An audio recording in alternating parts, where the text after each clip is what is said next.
Good evening and welcome to City of Pasco's council meeting. The council thanks you for being part of our city government.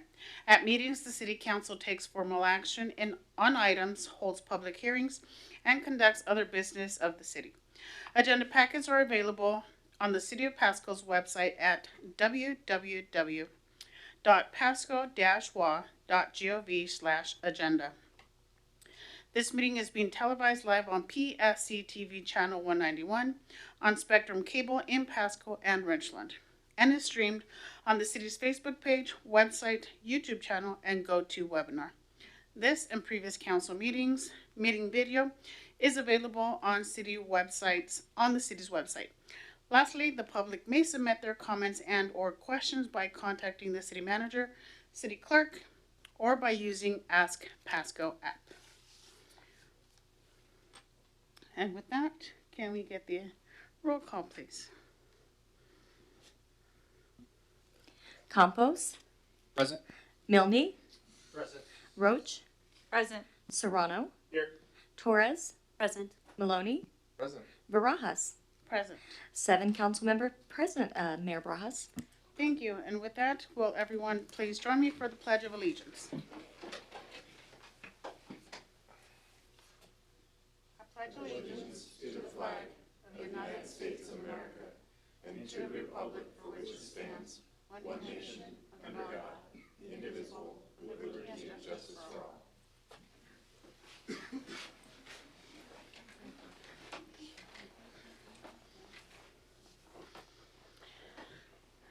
Thank you. And with that, we move on to item 4 on our agenda, verbal reports from council members. Anyone went to a meeting or an event that they'd like to share information about? Go ahead, Councilman Serrano. Thank you. I did attend the Hanford Area Economic Investment Fund Committee this afternoon. HAFIC, in case I have to reference it again. We are still assisting in collecting waste fees. They get distributed through Department of Ecology via U.S. Ecology. It's a whole complex process. But we are still lending out money. So if folks are small businesses, etc., looking for opportunities, I know we've had some favorable loans that were allocated this year. Obviously, with the change in economic conditions, I can't imagine they're equally as favorable today as they were maybe 4 weeks ago. But we are still lending to some of these small businesses, and it's exciting to see folks who might not have otherwise had the opportunity to reach their dreams actually be able to do it through our group. So grateful to be part of that. Thank you. Perfect. Thank you for sharing that. Anyone else? Mayor Pro Tem Maloney. Thank you, Mayor Barajas. And all of us council members attended our council retreat on Friday evening and on most of Saturday, or a good portion of Saturday. And in that, this is all what we do every 2 years to help set ourselves in place to pass a set of goals for the rest of this year and next year as well. So I thought it was a really good session. It's good to connect with everyone. It's been difficult, as you all know, to see and connect and really understand what each other is thinking. And I think this is a great opportunity to come to better understanding of what that looks like. And so I know the staff's working diligently to take that feedback we provided and turn it into a coherent set of goals. And I think that I think we'll see some really good community goals out of this in a much more digestible fashion. I think we're cutting that down quite a bit. Well, we had down quite a bit. So just so grateful for my fellow council members for attending that with us. Thank you for that, Mayor Pro Tem. Anyone else would like to share anything over the weekend, maybe? With no further comment, I would like to add that, yes, the retreat was very much needed this time around, as we did a virtual, what was it, last year? So that didn't really work out. But I was grateful that we were all able to get together and work on our future goals. I do also want to share a little bit about a LULAC event that happened on Saturday. LULAC, the Latino Latinos United of Latin America. Oh my gosh. League of United Latin American citizens. Thank you for that, Councilwoman Roach. They did their, if I'm not mistaken, this is their first time that they did an event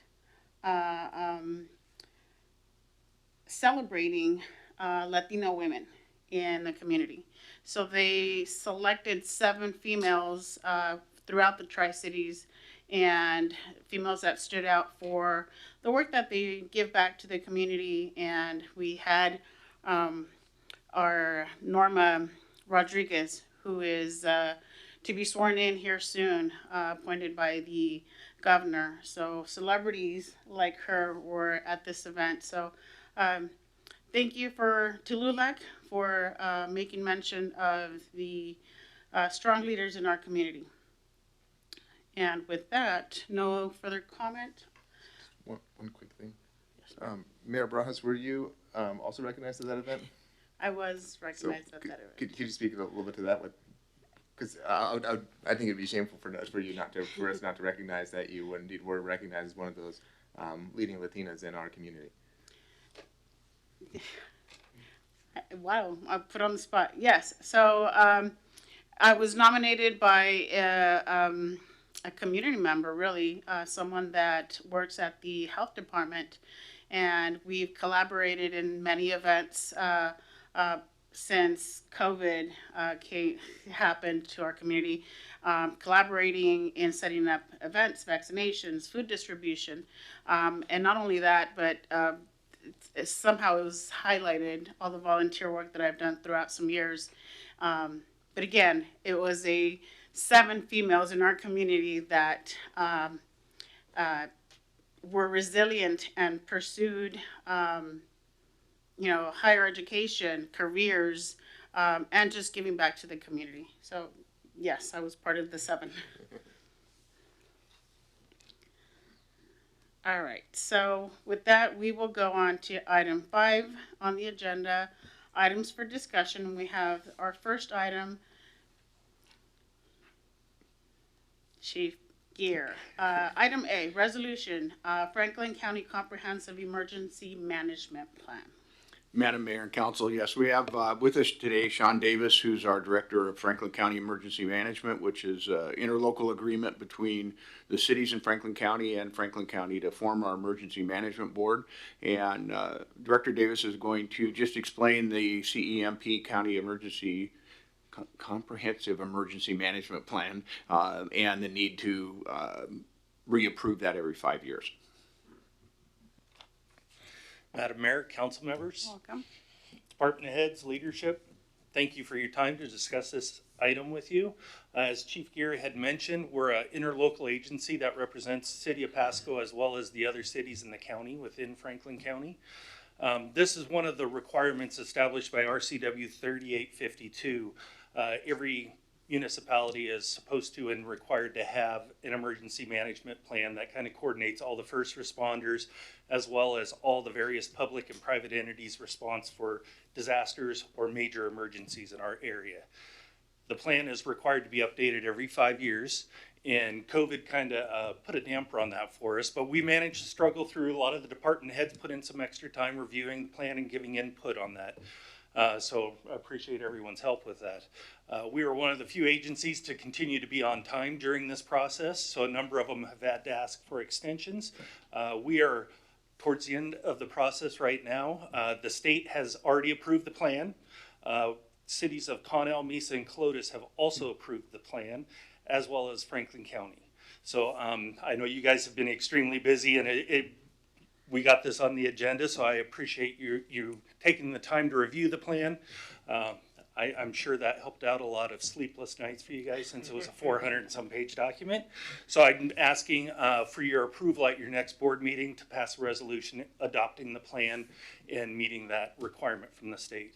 If there's any other questions, or if you have questions about our agency, I'd be willing to entertain those as well. Councilwoman Roach. Thank you, Mayor.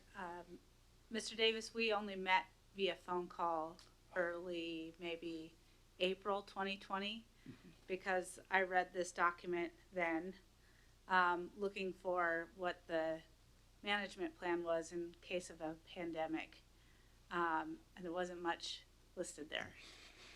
So I just wanted to know if you can speak to a little bit what that update of that section looks like. Of that section, well, that was a learning curve for all of us. No one here really went through a pandemic before like this. We had SARS early on that kind of set a foundation for us, a direction, as Chief Gear was witness to. It was one of those areas that was sorely planned for. We kind of learned as we went, and that update incorporated a lot of the authorities with our local health officer. So we really hadn't encompassed that into our planning, and I think the local health agency as well is kind of caught off guard in their coordination with State Department of Health. And so that whole process is leading us into a lot of changes and recommendations that have been captured both from locally and the state.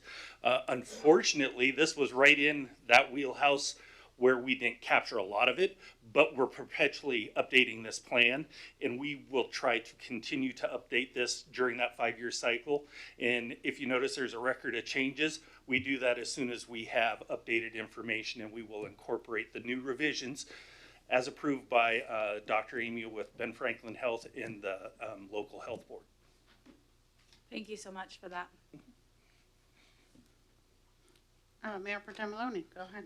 Thank you, Mayor Barajas. And I had the pleasure of serving for 4 years on the board for the Franklin County Emergency Management Board, and that was it was a great experience. And I just wanted to say, commend you and your staff for really being central for the response in our community for during COVID. It really was the clearinghouse for so much safety equipment and logistics. I mean, I think the EOC there was operating for, gosh, how many months did it operate for? Was it over a year? It was over a year. It was almost 2 years.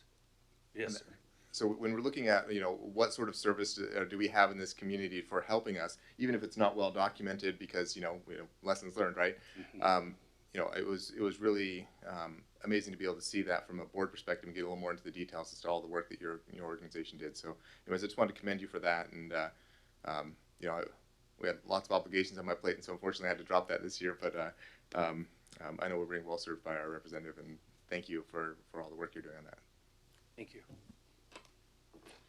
Thank you, Sean, for presenting today. I do have just one question, and I lost my place. I will be so honest that I only made it to about 186 maybe.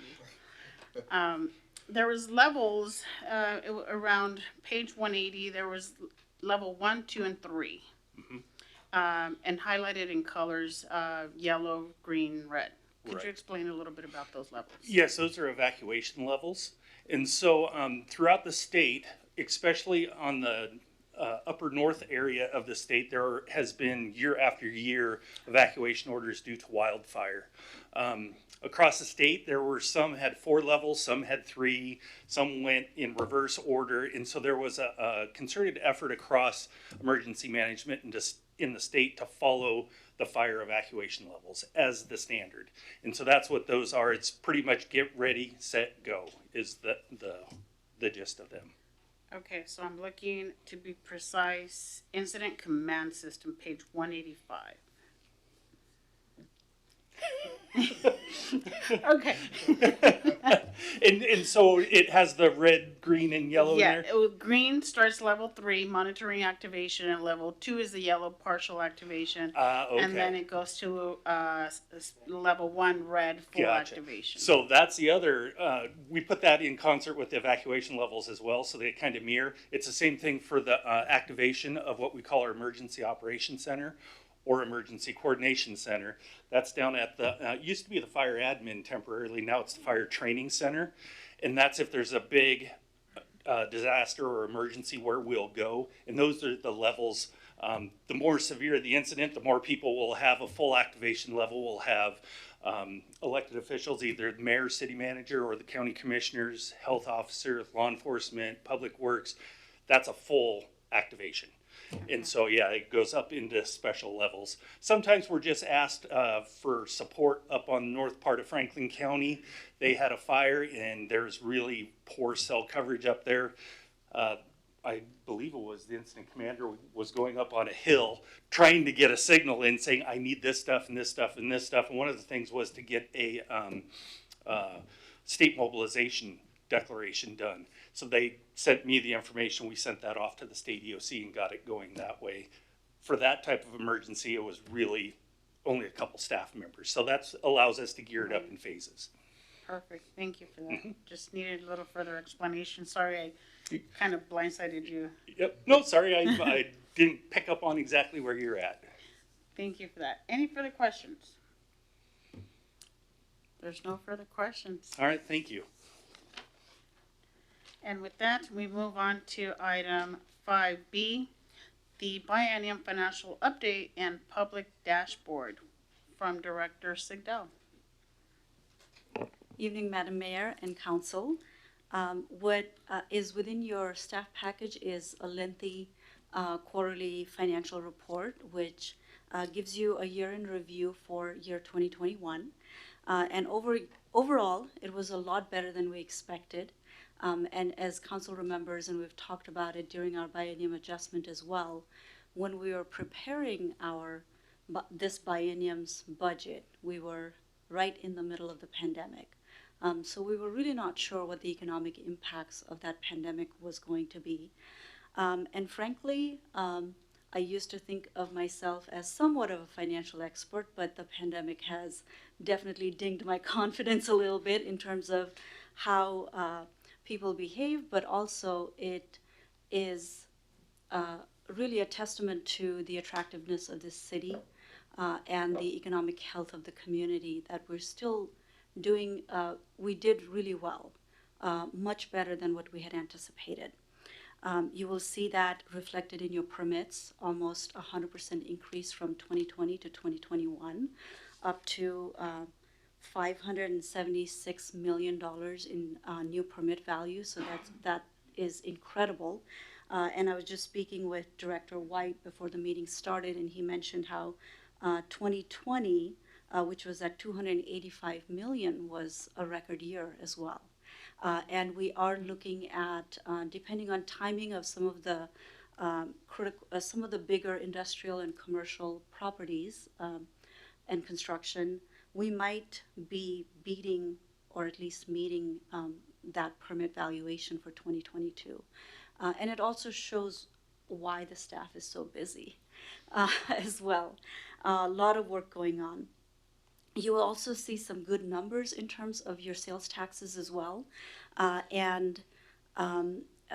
Essentially, one thing to be mindful of when you're looking at sales tax is that there are some one-time revenues in there. As in, you have construction sales tax. So if you're building facilities, industrial, commercial, that are really high dollar to construct, then those only happen one time. So they're not truly a retail activity. So those are something that staff will track and make sure that we do not keep them as our baseline in our projections, but just something for council to be mindful of. Overall, we're a little bit below on our revenue, and we're a lot below in our expenses in terms of target, but a large part of that can really be explained by our capital project schedule that is a little bit behind when we deliver it. And the reason that you see the revenue below in that matter is because many times we are anticipating grants to complete those projects. So most of the grants are reimbursement basis. Nothing that we see of concern at this time. In fact, we're really hopeful for 2022, and I think you'll be happy with what we come to you in terms of revenue adjustments during the supplemental budget process. Of course, please feel free to stop me at any point and ask any questions that you might have. We are really working as a finance department and as a city on not just transparency, but also how do we provide the information that we have in a manner that is easy to read. Especially municipal finances are incredibly complicated. We in finance department ourselves can spend hours discussing a certain topic and how we feel about it or how we interpret it. So we're trying to work on that communication to council to other staff and to the public on how do we make this as easy as possible. And one of the things that Finance Department has been working on for the last 3 years especially is getting data out of our system and utilizing it for better analysis, better projections, but then also providing that data to our peers who's not, they're really good experts at other things, not finance. So how do we communicate that information that is just as critical for their job? And so we've been creating tools around that service. So we've been incrementally making things better, and I say that to say what I'm going to show you is a first step into it. Definitely not the final product. And this is a public dashboard. And before I start saying I and we, I would like to introduce two finance team members who are here in the audience, Brandon Farrell, whose title I believe is a systems administrator, but we just call him for anything that we need to do with anything that is data and reports and computers. And Brandon has been with us for the last 3 years and has helped us quite a bit of shoring up our financial system, but more importantly, getting the data out of it in a way that is meaningful to us and also very value added and increasing our efficiency as a department. And he's the one who's been creating all of these dashboards for the city and now for the city internally, but now for the public as well. And then, of course, Darcy Buckley, who's our finance manager. And I think at this point, I can say that when I first started, it was hard to figure out exactly where the numbers were. They were there, but it was hard to get it out. All of the reports were PDF, which is very hard to manipulate, get the data properly. So the fact that we've come this far is a huge milestone, personally for me, but it speaks to the amount of effort that the team has put in over the years to get here. So while set of graphs looks good, very easy to navigate, and hopefully useful for everyone, it is huge amount of effort for the department and a lot of work over the years to get to this point. With that, this is on our city's website. Our goal moving forward is to update this on a monthly basis. So there's a QA since this is going out to the public. For our internal dashboards, these are immediate. So all of the transactions that are happening in the financial system would show up. And the first one that you have is a budget performance, which shows all of the city's funds. You can look at it as each fund, and some of the other smaller ones are down here. Like, for example, general fund, you can click through, so it's easier to use. And if you're interested, and I always pick police or fire, and you can see, it's a little bit small, but you can see where the funds are being spent. And this is the budget, the orange part, and you'll see actuals, and you'll see some of the more detailed data and numbers if you hover over the graphs. Similarly, we have some other, so you can do that for any of the funds, or you can view the data by department as well and see where the funds, which departments are spending the funds the most. And you'll see finance department right up there by a long margin. And most of it is because of capital and some of the other transfers that the finance department does. Also some overtime numbers as well, if the council is interested to see that. Police, fire, of course, and you will see some comparison to prior years in terms of hours, as well as other smaller departments down here.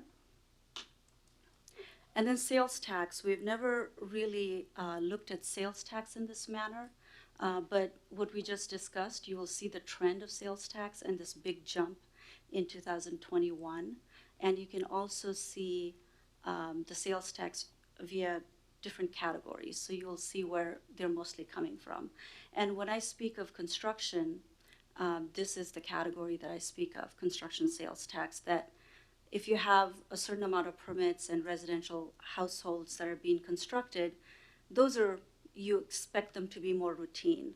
But if you've got a major facility that is being built, then you'll see those big jumps. I do expect that we will see that kind of high activity for at least the next 2 to 3 years, and then it'll probably come down. And that is what I mean by we can't be used to those that kind of high numbers in that category. Our goal for future is, and of course the head counts for each of the departments as well.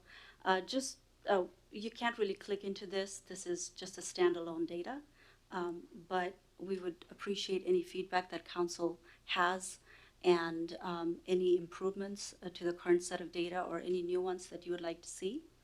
And our goal is for future to add performance metrics to this, likely in the same dashboard or maybe separately, to show some of the metrics for the finance department to communicate the information on how we're doing. With that, do you have any questions? Any questions, Councilwoman Roach? I don't really have a question. I'm excited to explore it. I will say that I'm very impressed and amazed by your team, that they've been able to pull out data over a number of years and put it together in this way that is really accessible to us and to the public. And so I just want to applaud that effort, because I can only imagine how time consuming and tedious it must have been. So thank you. Thank you. Councilman Melny and then Serrano.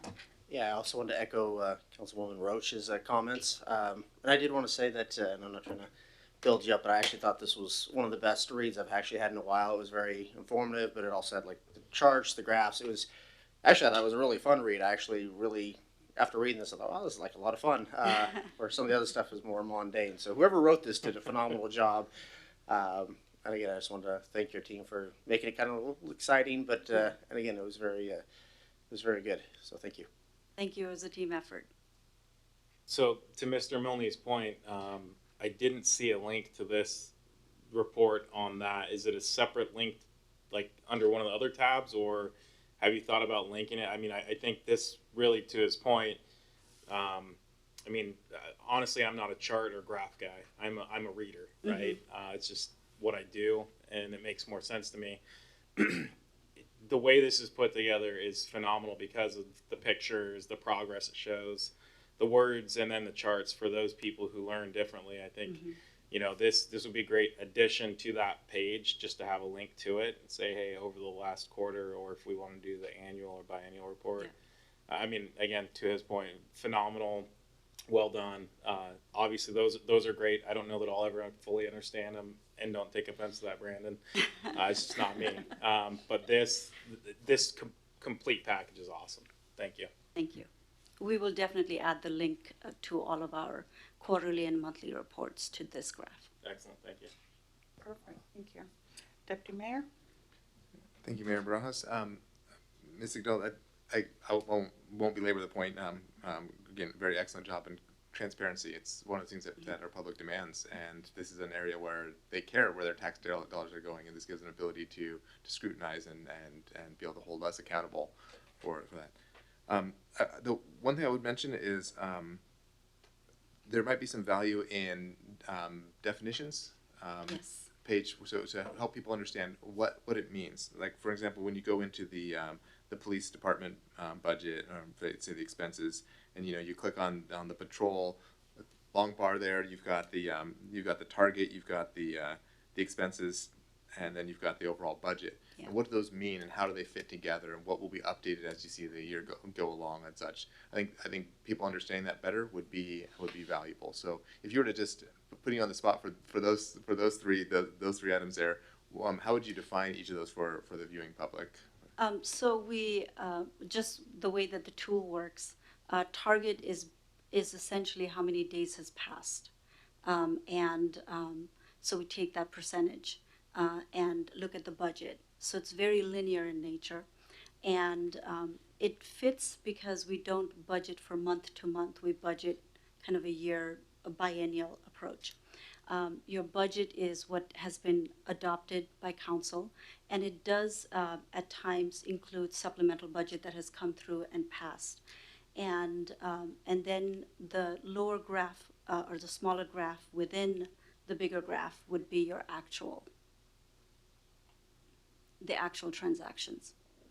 So the line isn't a target of where staff currently thinks we're headed. It's where we could be if everything was very, very linear. Linear in nature, yes. We've not quite gotten to that point where we have target of, just because we have so much of capital outlay, so that tends to make that kind of projection a little bit more difficult. Yeah, my last recommendation, again, from work experience of having dealt with dashboards and run and created them, a data date is really valuable here. If it's going to be progressing month over month, when was that data as of what fiscal year or what fiscal month and all that would be just right there. I did notice that today. Okay. Thank you. Thank you. Councilman Campos? Mrs. Sigdell, I keep it real brief. Might be nice to see plan versus actuals, and again, if we're taking into account for budget that was passed after the fact, Mm-hmm. I mean, nice to see a different color code, because then you can track a trend on if we are doing that consecutively year in, year out. Maybe we move our baseline for what we request each year. So that might be one thing, and I'm sure the rest of us will have suggestions as we get to play with this dashboard. Great work. Thank you. Thank you.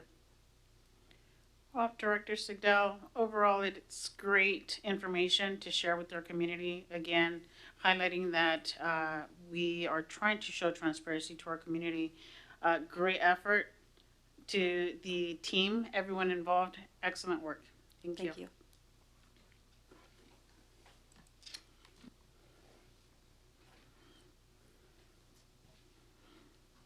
And so with that, we go on to item 5C, the electric scooter rentals, Director Ratkai.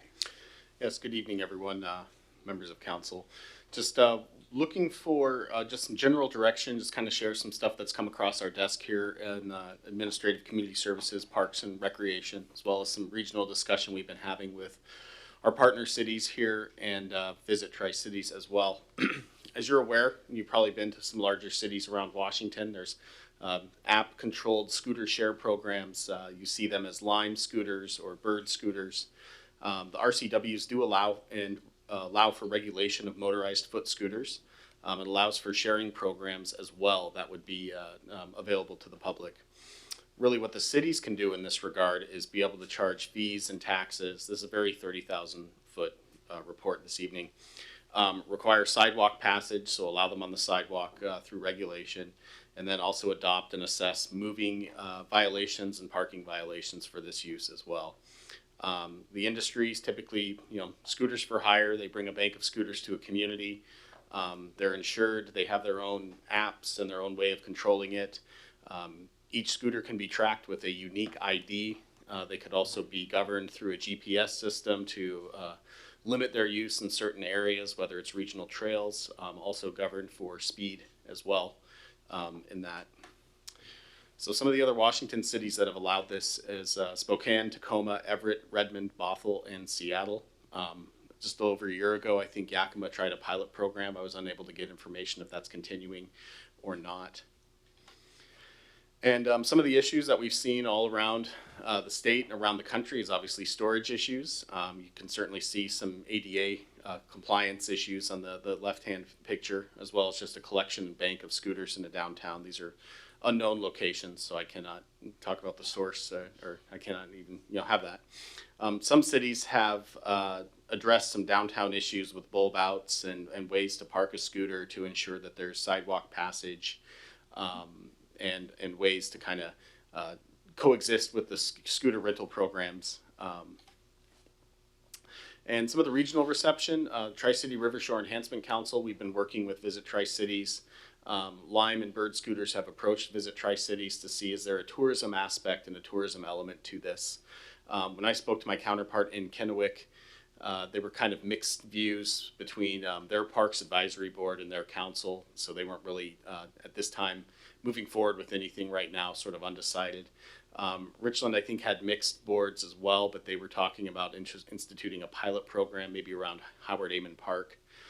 Earlier this month, on March 3rd, we took this to the Pasco Parks Advisory Board to get their opinion on this. We came away with a lot of more questions than answers or direction, but a lot of it was, do we have the market for this in Pasco? Do we see this happening? There was some negative answers of, we've seen this in Spokane and we've seen the scooters on the sidewalks, things like that. And so this was just a very brief presentation just to take council's temperature, for lack of a better term, on this topic.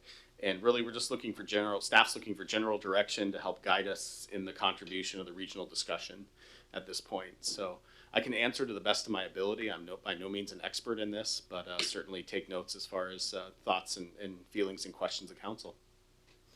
Thank you for that. Questions? Councilman Campos. I'd be worried about theft, not so much about where these bikes get parked, but then also where their intended use would be. Me personally, I'm having a hard time seeing people use them in our downtown area, but definitely on our shoreline. It could be fun to zoom around on a scooter there.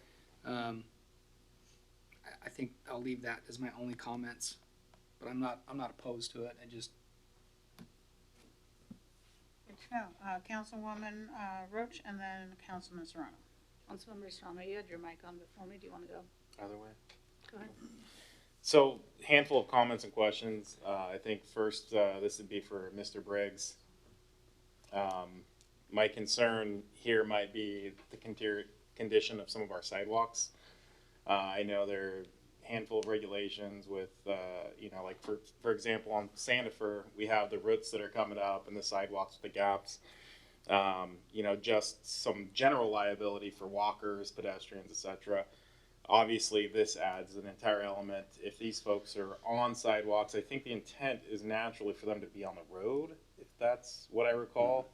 Okay, so I mean, that's positive. Nonetheless, I think we still potentially incur liability, depending on the conditioning of both our roads and our sidewalks, whether or not they're supposed to be on the sidewalks. I think that's one of my concerns. And then looking at one of the comments of the city's roles, talks about charging fees and taxes.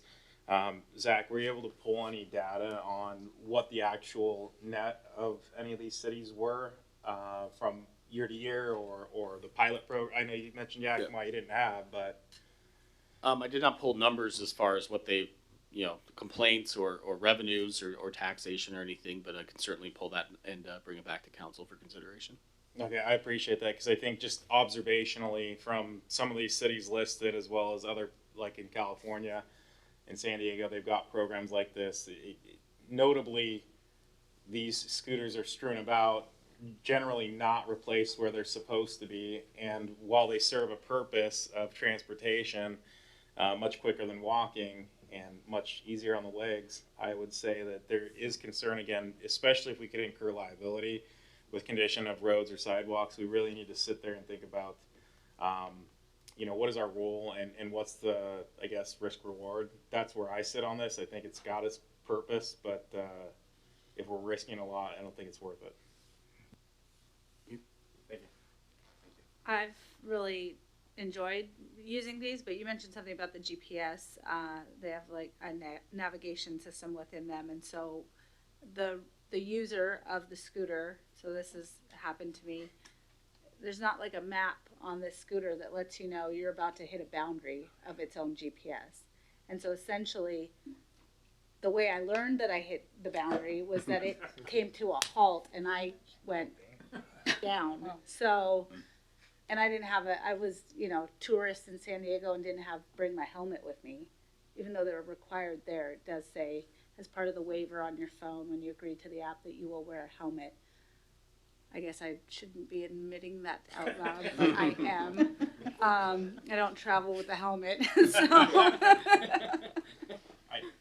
But I would be interested in knowing, would that be something that we would be introducing as part of this?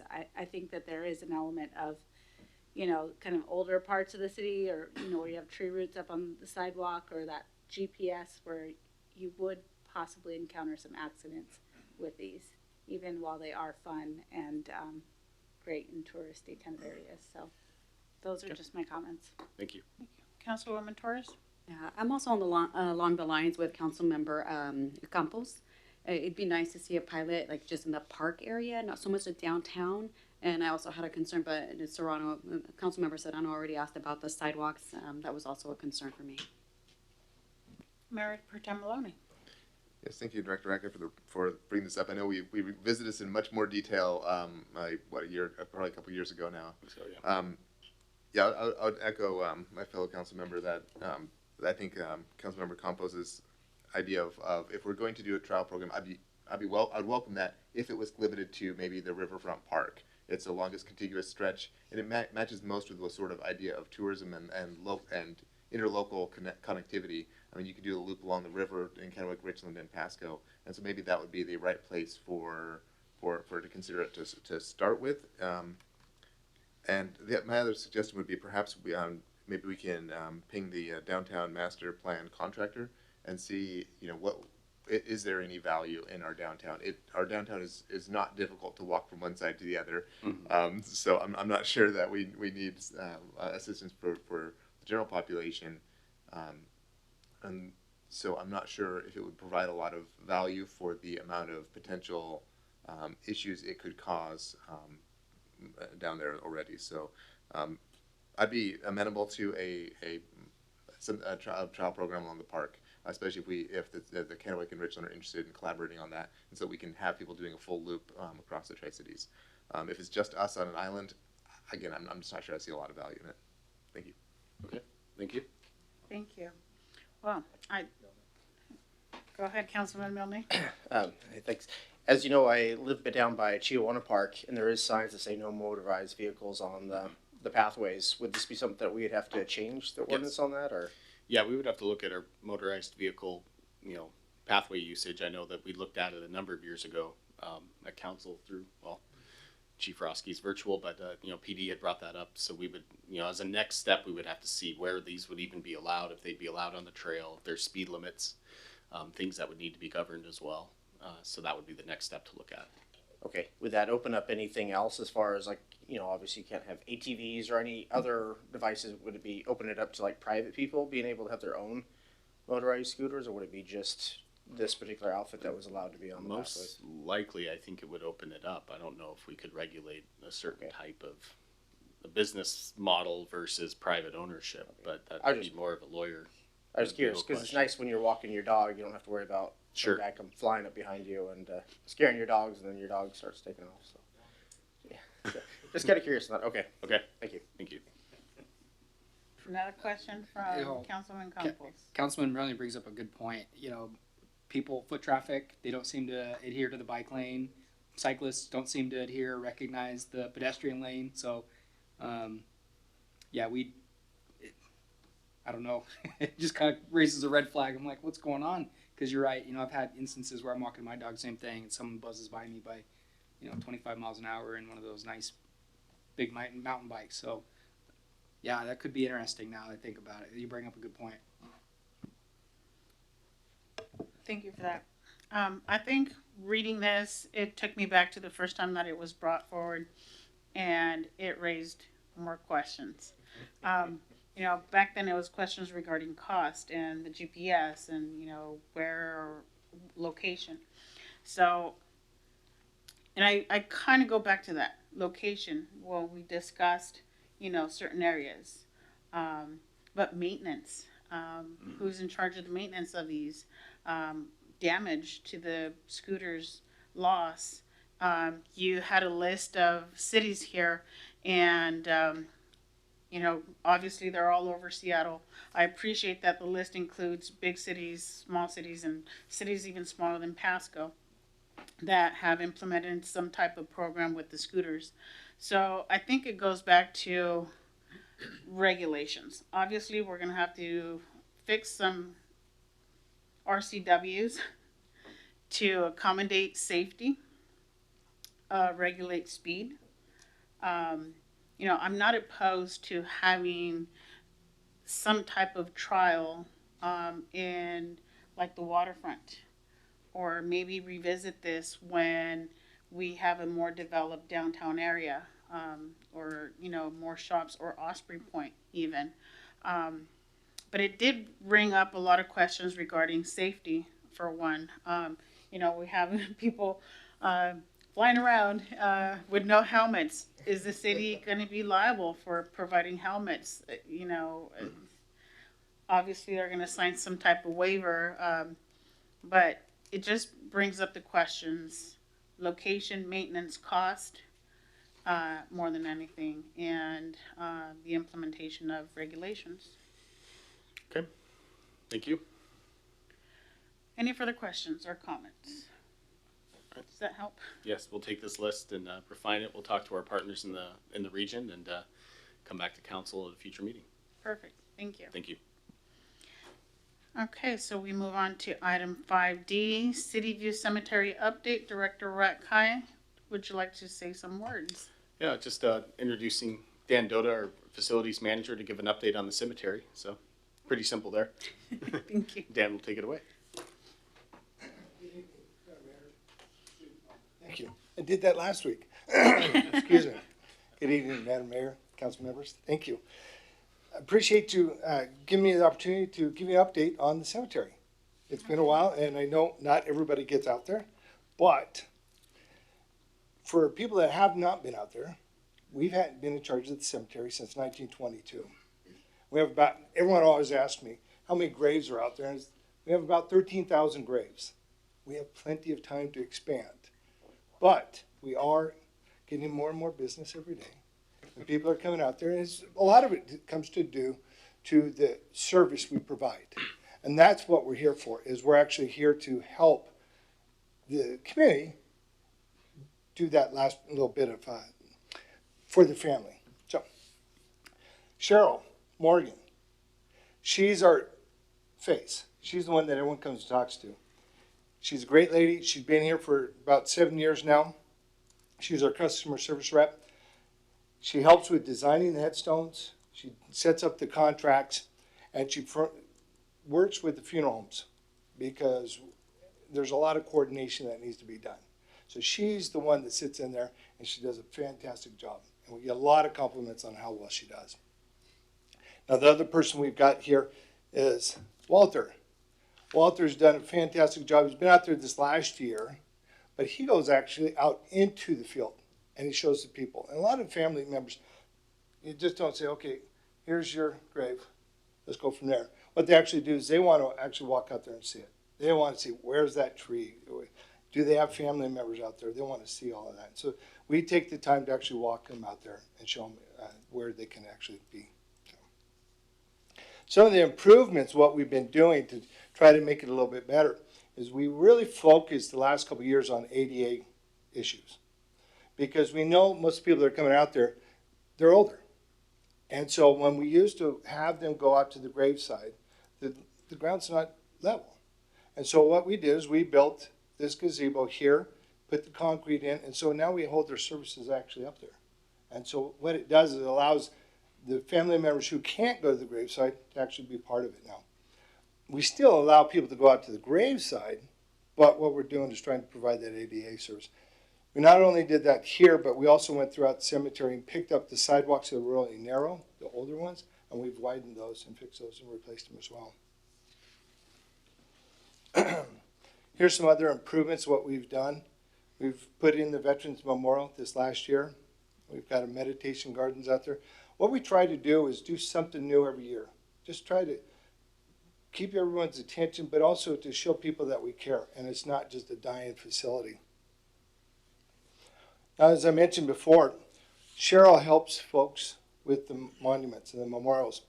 We have a unique opportunity where we represent 3 vendors, where it's not just one select person. And we'll take the time to actually help them pick and design their headstones, their memorials.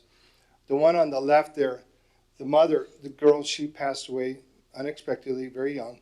Her mom spent 1.5 years designing that. And so we helped her out and be able to say, say her goodbyes and all of that. That family actually comes out to the memorial every single day. And so we, as I said before, we provide a service and we allow people to have that closure. All of these headstones here have family that come out at least once a week and sit by them. So it's no longer come over, put my flowers out on Mother's Day and don't come back the rest of the year. So a lot of people are out there quite a bit.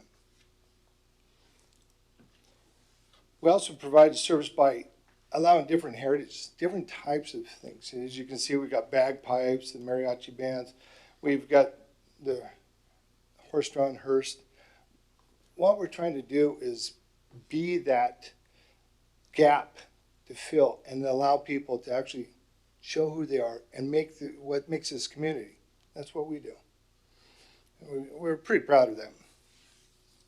We hold different events, Memorial Day and Veterans Day. You can see Councilmember Serrano and Mayor, you guys have been out there before. And we used to do just Memorial Day. And we had so many people asking us, well, what about Veterans Day? And what we were trying to do is be mindful of Richland, or West Richland, and not impact on theirs. However, theirs is always on Saturday. And so we felt that there was a need for it, and so we honor Veterans Day on Veterans Day. So. Now, new to come, like I said, every year we try to do a little bit more.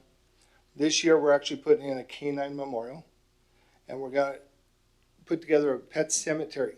And we have a part of the cemetery that is not used. It's not really conducive for the actual traditional funerals, and we're able to do that. And part of the reason why we're doing that is a lot of people are moving quite a bit, and they go from house to house, and you used to put your dog in the backyard underneath the oak tree, and that's not really happening anymore. So there's a need for it, and the community has come to us and asked us, hey, would you mind doing this? And so we found a spot where we could do this.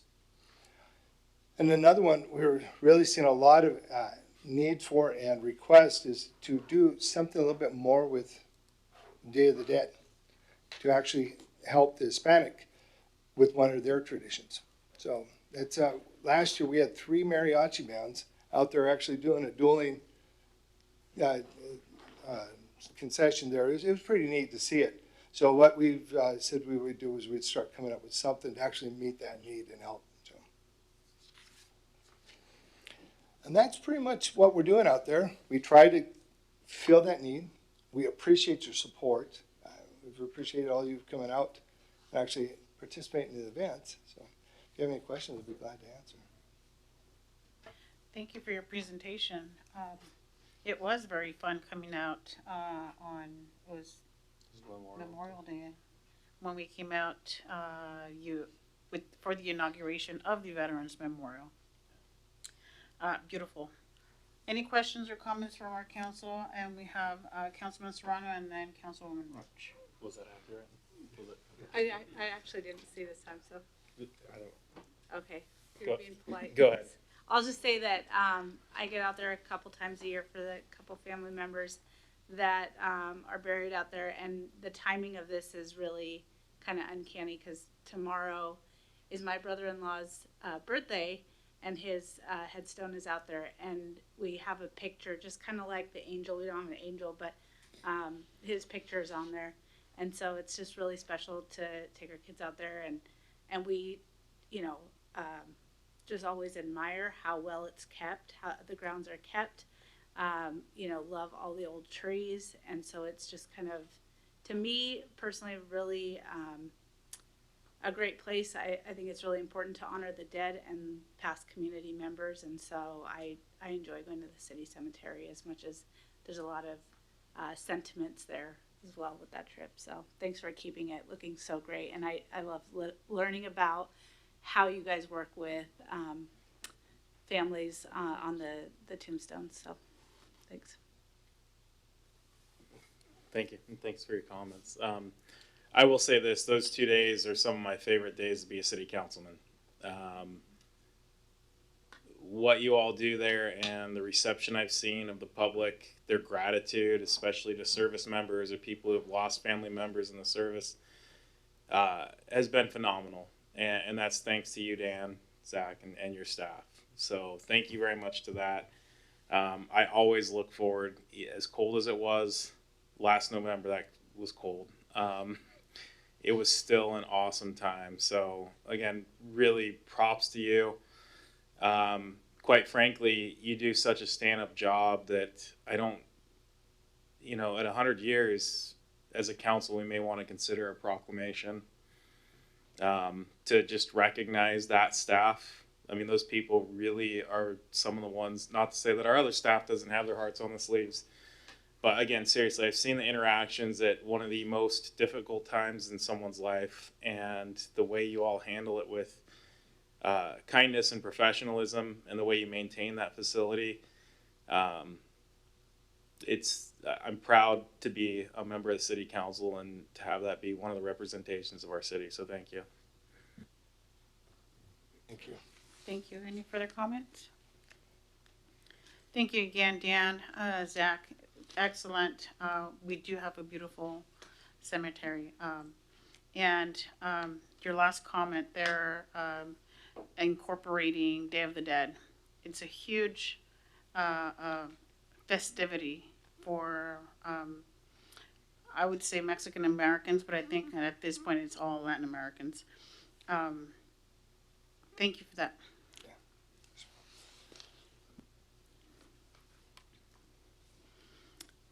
Okay, and with that, we go on to item E, resolution incorporating the regional pavement cut policy to the city's design and construction standards and specifications. Director Worley. Good evening, Madam Mayor and Good council evening. members. I think this is one of those mundane items that Councilmember Milne referred to, but Put your hearts on your sleeve. I understand. so we'll get through it as quickly as we can. As most all of you know, cities deal with street cuts in the pavement all the time related to utilities and communication trenches and street widening and extensions and all that kind of stuff. And as cities grow, more and more cuts are made, and each time cuts are made, it affects the longevity of a roadway, the pavement surface. So in light of all of that, all of the 4 public works directors in the region got together and said, it'd be a good idea if we all had the same pavement cut policy so that we were consistent amongst all of the jurisdictions. And so engineering staff got together and they came up with this policy, and we think it's a good policy. And so all of the cities are moving forward with adopting it as part of their regular standards. And so for the city of Pasco, that means that we would look at including it into our engineering, design, and construction standards and specifications. Council may remember adopting that document a couple years ago. And so we just wanted to bring this to your attention because it is a regional issue. And so we wanted to answer any questions that you might have, and hopefully bring it back next week and have it approved to be included in the standards. So with that, I'd be happy to answer any mundane questions you might have. Thank you, Deputy Mayor Maloney. Thank you, Mayor Barajas, and thank you, Director Worley, for bringing this forward. I love this idea. There's been recently a cut on 20th up close to a light just south of Court Street that every time I go past and do the bump, it drives me absolutely crazy. And so I know we all have this where it's affecting our actual commutes. And then in addition, I think you raise an excellent point of the cost that taxpayers bear for those cuts, and not just the wear and tear on their cars, but the degradation of the street surface itself, which of course then prompts multi-million-dollar construction projects at our end to repair or and such. So I'm grateful for the concept, and I absolutely love the idea of the uniformity across the region. That's something that we get feedback from developers all the time. Why can't we just do the same thing in all the cities in this region? Why is it different? Why do I have to do half-inch different in Richland than from Pasco, and how difficult it makes their lives? And so by having some uniformity and things like this, I think it really will add that certainty to the folks that actually have to do the work and keep it in check. obviously this looks like, if I understood it correctly, that this is going to take a narrow cut and typically make it much wider to create more of that uniform surface and fully repair that cuts in the road. By and large, this sounds like it will generally increase the cost of doing the work. Though I believe it sounds like I would certainly conceptualize it as being very beneficial for the city and the taxpayers overall. So that's not a negative to me. But do you have any idea what the implications are for how much it would change? You know, something that has to cut for utilities or something like that. I don't have a dollar figure because each of the cuts can be so different and they vary quite a bit, but the intent is to provide patches that are large enough that you can get equipment in there large enough to be able to compact it appropriately, and also the patch will be large enough that when cars drive over it, it's not a short bump. You know, we have a 25-foot long minimum standard so that a regular car, when they get on it, they're fully on it or fully off of it, and not just little tiny bumps. And with the 2-year warranty program for all the cuts, we just feel like everybody's going to get a much better pavement patch and the roads will last longer. And it's important to put that additional cost on the people who are making the cut rather than on the rest of the public to replace the road later. I appreciate the way you put that. I wholeheartedly agree. Have we heard anything, response from developers in our region or others, folks who will have to be performing this work? Have they raised their voices yet? They have not. All right, well, we'll see if next week they do. Thank you, Director Willie. Any further questions from council? Councilman Serrano? Just to piggyback off that last question, mundanely, have we socialized it with these folks? I'm not sure if we have through our development community or not. I know that I have not, but we have other departments that have that interaction with the development community. I can tell you that I have been involved in this in other communities throughout the state, and it has been very well received.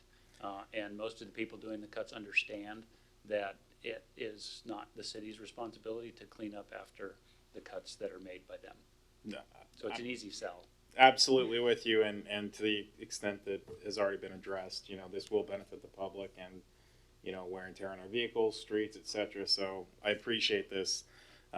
Just always good to know, to Craig's point, Mayor Pro Tem's point, what we're waiting for next Monday. So thank you. Looks like no further questions. Thank you. We'll see that on the agenda next week. Thank you. And with that, we're almost there. Item F, Resolution Interlocal Cooperative Agreement Quad Cities BFHD for funding of regional algal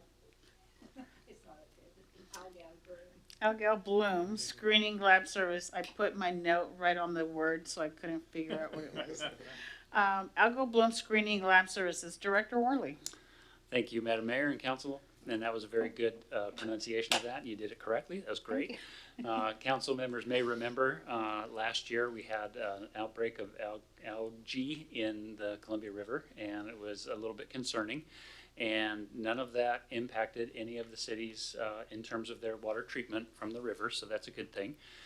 And council may remember that we brought before you previously an interlocal agreement with the other 4 cities to hire a consulting firm to put together a algae management plan. So in case we have the same problem next year, it'll describe what processes we need to go through to ensure the safety of our public. And so the next step in that is, what do we do if it is discovered in the river again? And so that's what this interlocal cooperative agreement is for. It basically says that the 4 cities agree to share proportionately in the cost of sampling and testing the water for the cyanotoxins that could be a part of the algae bloom. They're not inexpensive tests, but they're important to make sure we understand what is in the Columbia River and what is needed to ensure that our water is safe. So this is an agreement to share in that cost with all the 4 cities for that testing. So happy to answer any questions. Thank you for that. Any questions from our council? Questions from Deputy Mayor Maloney? Yeah, thanks, Director Worley. Quick question on the duration. It says it shall expire at the end of this calendar year. What's that? The agreement says that it shall expire at the end of this calendar year, on December 31st of 2022, unless extended by writing and such. Is there a reason for the short duration? I can't imagine this is an issue that's going to go away, or are we just waiting? Is this a stopgap until we have a full, thoughtful management plan in place? I think it's a little bit of both. It basically wants to take a look at how recurring this is going to be. And since last year was the first year, this will be the second, and we'll see to what extent we deal with this problem this year. And if it is continuing to be a problem, then we'll likely extend the agreement. And if it doesn't, for some amazing reason, then there would be no reason to extend it beyond that. Okay, fair enough. I guess where my mind was at is in terms of, for example, the Franklin County Emergency Management Board, where we have a standing organization that can deal with certain, rare events that are impactful for the community.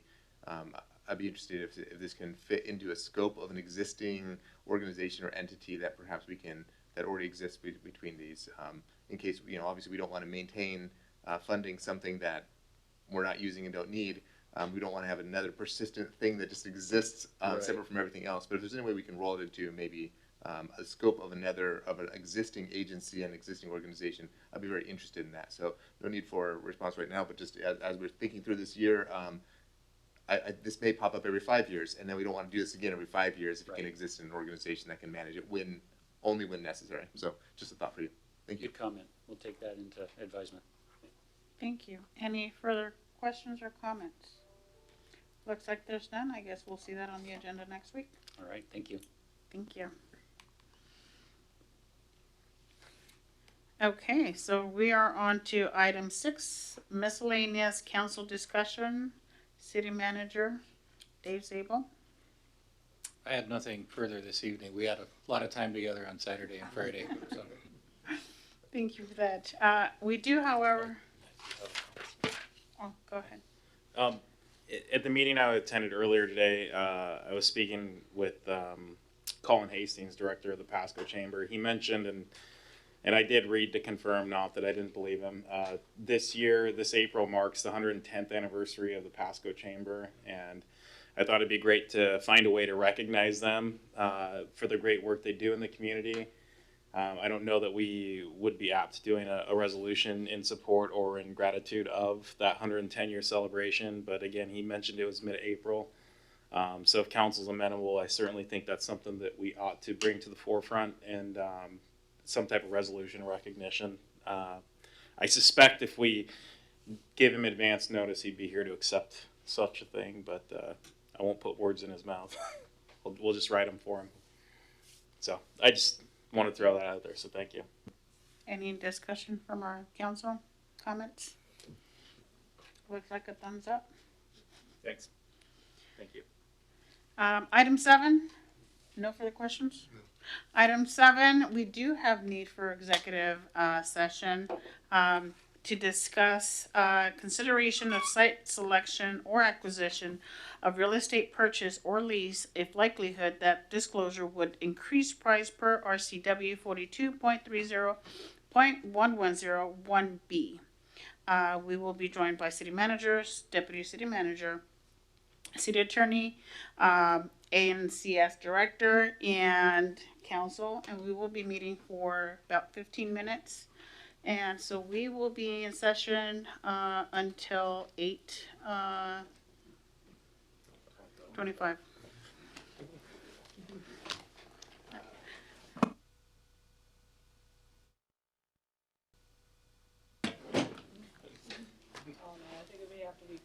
Thank you. And the council meeting has reconvened at 8:25 and 34 seconds. And with no further business, the meeting is adjourned. Thank you, everyone, and have a good evening.